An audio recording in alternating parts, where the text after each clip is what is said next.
Welcome back for another deep dive. This time, we're going to explore something truly groundbreaking. OpenAI's new text-to-video model called Sora. Yeah, it's really something. It's like having a Hollywood director, Mhm. but it's AI. You just give it a written description and boom, it makes a video. It's pretty wild. And not just any video, we're talking like photorealistic, a minute long, different Yeah. resolutions, and you can even have multiple characters interacting. It's pretty amazing how far things have come, like we've gone beyond static images with things like DALL-E, and now we have AI generating moving pictures. Yeah, complete with complex scenes and actions. Right. So for our listeners who haven't seen this yet, can you kind of paint a picture for them? What kinds of videos can Sora actually make?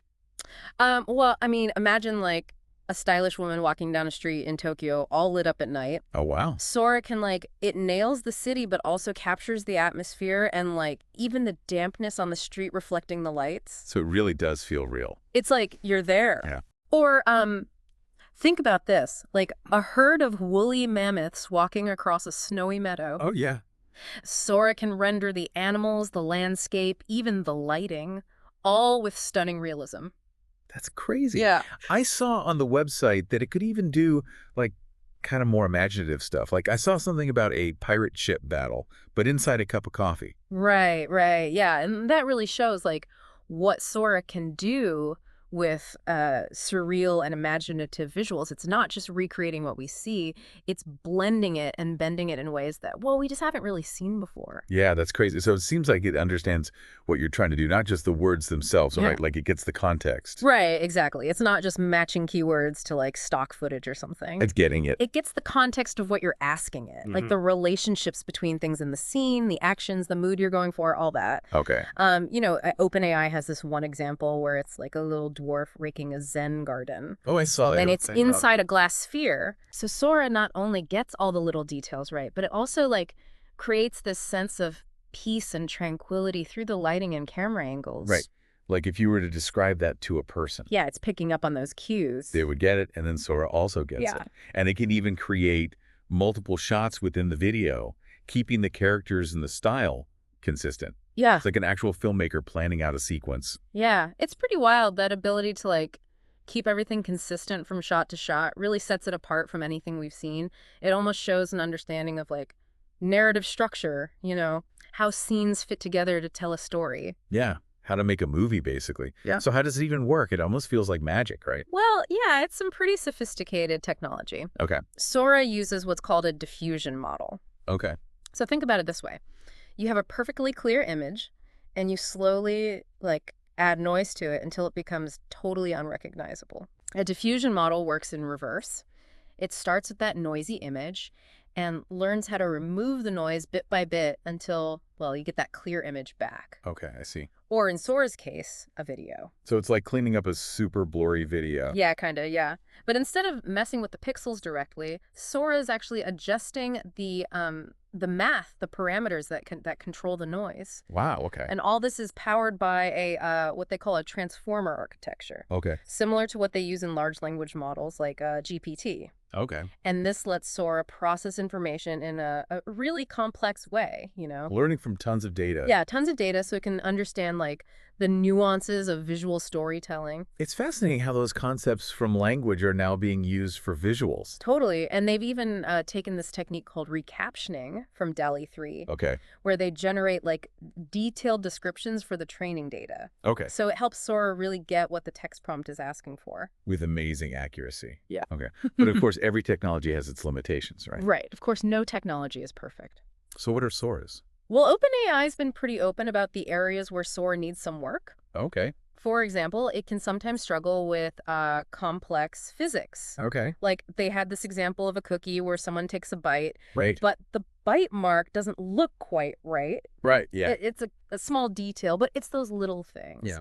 And they also mentioned some issues with spatial details, sometimes mixing up left and right. Right. I remember seeing that on their website. Yeah. Yeah. And then there are the challenges of getting a perfect sequence of events or creating very specific camera movements. Yeah. Those are really tough. Those are super difficult tasks, even for for human filmmakers, to be honest. Yeah. But, I mean, this tech is still brand new, really, and they're actively working on these limitations. So a lot of potential for improvement, but it's already super impressive.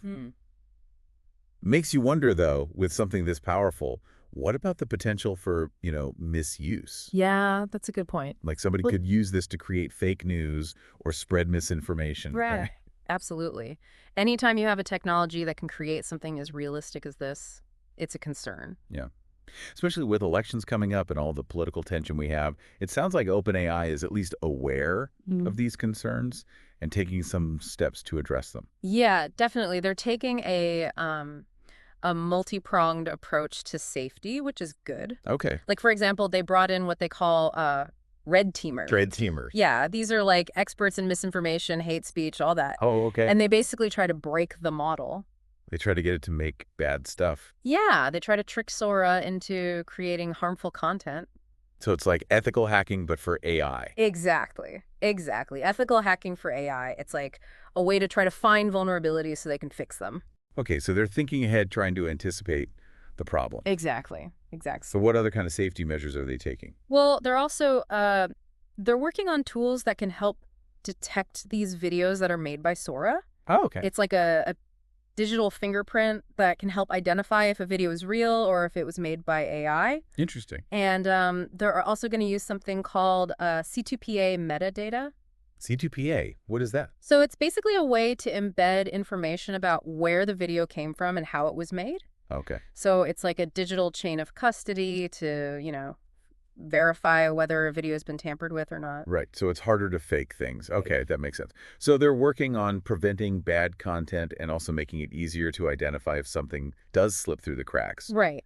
What Well, else? they're also using their experience from Daily 3, using text and image classifiers that can filter out prompts that are like against their rules. Oh, okay. So if someone tries to make something that's not allowed, Sora should be able to catch it. Okay. It sounds like they're doing a lot, which is good. But this technology is so new, it feels like there are still a lot of things that we don't know. Oh, absolutely. And that's why it's important to talk about it. Right. We need to get policymakers, educators, artists, everybody involved in this conversation about like what Sora can do, how it can be used responsibly. It's not just about the tech itself, it's a societal thing. Exactly. It's about how we use it. Yeah, and we need to be having these discussions now before it becomes even more widespread. Absolutely. And I think what makes OpenAI's approach interesting is that they're not just, throwing this powerful tool out there and saying good luck. Right. They actually seem to want to be a part of this conversation. Okay. Well, that's a good sign. Yeah. So we've talked about Sora's amazing capabilities, the incredible tech behind it, and the potential for both good and bad uses. Yeah. But let's dive a bit deeper into those applications. Sure. I mean, besides the obvious things like entertainment and filmmaking, where else could this make a real difference? Well, that's a great question. There are tons of possibilities. Let's start with education. Okay, how would that work? I mean, imagine being able to like create these immersive historical reenactments. Oh, wow. Or being able to visualize these really complex scientific concepts Oh, okay. in a way that like textbooks just can't. Right, they're static. Yeah. So you're thinking like instead of just reading about, I don't know, the Roman Empire, Right. students could watch like a Sora-generated video that Yeah. puts them right there in ancient Rome. Exactly. They could see the city, all the people, the gladiators, even like the debates happening in the Senate, Wow. all like rendered with crazy realism. Yeah. It could really make history come alive. It would be so cool. And for those like really hard to grasp scientific concepts, Right. it's one thing to read about atoms and molecules in a textbook. Right. It's another thing to see them interacting in a video. Absolutely. Imagine like a biology lesson where they zoom in on a Sora-generated video of a cell and they can see all the little parts working. Cool. Or a physics class where they can see how gravity and motion work. Wow, that would be game-changing. It's not just about making it more engaging. It could also make education more accessible, right? Absolutely. You could create materials in different languages. Yeah. Make it easier for people all over the world to learn. Right. You could tailor content to different learning styles. Wow. Okay, so much potential for education. What about other fields? I'm thinking about healthcare. What could Sora do there? Oh, I mean, healthcare is another one with huge potential. Imagine using Sora to make like really realistic simulations for training surgeons. Oh, wow. So they could practice complicated procedures in a safe environment before ever working on a real patient. Yeah, that would be amazing. Right, like a total game changer. No risk to really people. Right. And it would benefit patients too. Yeah. You could use Sora to make videos that help them understand their condition. You know, the doctor could show them a video that explains how their medication works or what to expect during surgery. So they're not going in blind. Right, exactly. It could empower people to be more involved in their own health. Yeah, because a lot of people don't really understand what the doctor's talking about. Yeah, and it can help with anxiety too, right? Yeah. If they can see what's going to Makes happen. it less scary. Exactly. And there are even uses in mental health. Like you could create these virtual environments for therapy sessions. Oh, wow, that's interesting. Yeah, Yeah. so patients could face their fears, practice coping skills Okay. in a safe space. That's really cool. Hmm. It sounds like Sora could change healthcare in so many ways. But what about the ethical side of things? Yeah, you're right. Any powerful tech, we've got to think about the downsides. Right. In healthcare, you have to worry about accuracy, right? You Yeah. have to make sure the content is correct so it doesn't mislead people. You don't want someone getting the wrong information. Exactly. And there's the privacy issue, too. Right, yeah. Medical information is super sensitive. Right, we have to make sure it's protected. And like any AI, there's the potential for bias. Oh, yeah. We have to make sure Sora isn't making things worse, you know? Perpetuating the problems we already have. Exactly. Okay, so lots of benefits, but we need to be careful. Yeah. It's a powerful tool. We have to use it responsibly. Yeah, absolutely. Okay, so we've talked about education, we've talked about healthcare. What about entertainment? Oh, I mean the entertainment industry. This is going to be huge. Yeah. Think about it. You could make special effects, even whole animated movies without needing those expensive sets. Okay. Or real props. So instead of building a spaceship, you could just make it with Sora. Exactly. Exactly. It could save a lot of money and time for filmmakers. Especially for those who are just starting out. Right, exactly. It could really open things up for independent creators. More people get to tell their stories. Exactly. And it's not just about saving money. Right. Sora could let filmmakers do things that were just impossible before. Really push the limits. Yeah, create anything they can imagine. And I bet advertising is going to go crazy for this too. Oh, absolutely. Think about it. Personalized product demos, Oh, yeah? interactive experiences, Wow. things that really grab people's attention. It could change the whole advertising game. Yeah, it really does feel like a new kind of storytelling. It is. It's a whole new world. But it keeps coming back to this idea of responsibility. Yeah, that's the big question. How do we make sure that people use it ethically? Right. How do we stop the bad stuff? What's to stop someone from doing something harmful? That's the million-dollar question. There's no easy answer. Okay. It's going to take a lot of things working together, you know? Like what? Technology, laws, ethical guidelines. We need to educate people. So it's bigger than just the tech itself. Absolutely. It's about creating a culture of responsibility. We need to talk about the implications, good and bad. Right. Have rules and guidelines. Yeah.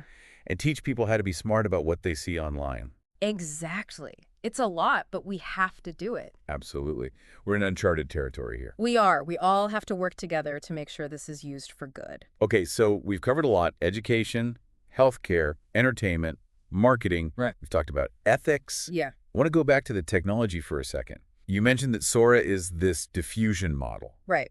That starts with noise Mhm. and then makes a clear video. Can you break that down a bit more? Sure, sure. So imagine you have a perfect picture and you start adding random noise to it, Okay. like static on a TV screen, Okay, yeah. until you can't even see the picture anymore. It's just noise. Right. That's like the forward process of diffusion. Okay. Sora, it's trained to do this in reverse. Okay. It starts with that noisy image, or really a series of noisy frames that make up the video, Okay. and it learns how to remove that noise bit by bit. Okay, I'm following. And it uses your text prompt as a guide. So it's taking a blurry, messy video Yeah. and cleaning it up to make what you asked for. That's a good way to think about it. But instead of, like adjusting lenses or filters, Yeah. Sora is changing the math behind it, the parameters that control that noise. Wow, that's really complex. It is. It takes a lot of computing power. But the results are pretty amazing. They are. It's crazy to think this is all happening with algorithms and tons of data. Yeah, tons of data. Sora's been trained on this massive data set of images and videos Okay. so it can learn those underlying patterns. So it knows what things look like and how they move. Exactly. And that's how it can take your text and make it into a video. It's amazing how far AI has come. This would have been science fiction just a few years ago. Yeah, it really would have. Mhm. And it's moving so fast. Who knows what's next? That's true. But with all this power comes responsibility, right? Right, right. We talked about the potential for misuse, deepfakes, misinformation. How do we stop that? That's the big question. That's a tough one. There's no easy fix. OpenAI is trying different things, though. Okay, like what? We talked about the red teaming. Right, the ethical hackers. Right. But they're also developing tools to actually detect videos made by Sora. Okay. Kind of like a digital fingerprint. So you can tell if it's real or fake. Exactly. And they're planning to use this thing called C2PA metadata, Right. which embeds information about where the video came from. Making it harder to fake. Exactly. It's like a chain of custody. That's super important these days. But even with all that, technology is only part of it. Right. You have to address the human element, too. What do you mean? We need to teach people about this, about how AI can be used to make fake stuff. Okay. People need to be more critical of what they see online. So don't believe everything you see. Exactly. Question where things come from, why they were made. Don't get tricked. Right. Be aware that someone might be trying to manipulate you. It's a lot to ask, especially with how fast everything moves online. It is, but it's so important. If we want to use this technology responsibly. Exactly. It's not just on OpenAI or the tech companies, it's on all of us. Educators, policymakers, everyone. Yeah, we all have a role to play here. Well said. This has been a fascinating deep dive. It has. And I feel like we've just scratched the surface of what Sora can do Yeah, this is just the beginning. and the impact it could have. It's going to be huge. It's exciting, but it's also a little scary. Yeah, for sure. It's up to us to make sure it's used for good. Absolutely. Yeah. Well, thank you so much for sharing your expertise with us. My pleasure. It's been a really insightful conversation. I agree. And to our listeners, we encourage you to check out OpenAI's website, Yeah, see what Sora can do. see what Sora can do, and let's keep talking about this Definitely. because it's important. Until next time.